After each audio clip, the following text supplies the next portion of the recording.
Welcome to Sweet Life Beat Life. We hope this video helps. You begin by confirming prerequisites so the rest works flawlessly. Ensure Windows 10/11 Pro or Server with updates, an admin account, and required license.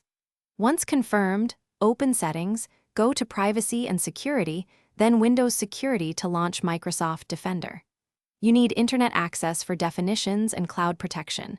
Make sure updates aren't deferred. Start real-time protection and cloud-delivered protection now so Defender can download initial signatures and register the device with Microsoft services.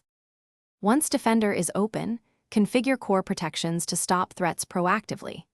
Enable real-time and cloud-delivered protection so Defender blocks threats as they appear, and turn on tamper protection to prevent unauthorized changes.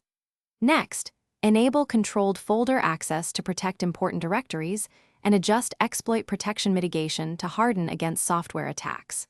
Make scheduled quick scans daily and full scans weekly so you catch dormant issues. This also keeps telemetry useful for smarter detections. To finish, review notifications and Security Center alerts so you won't miss important events, and run an initial full scan to validate the configuration.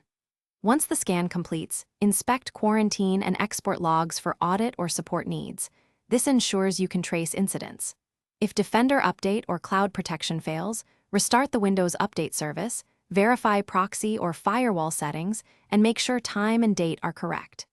If needed, reboot and reattempt the update. That resolves most connectivity issues.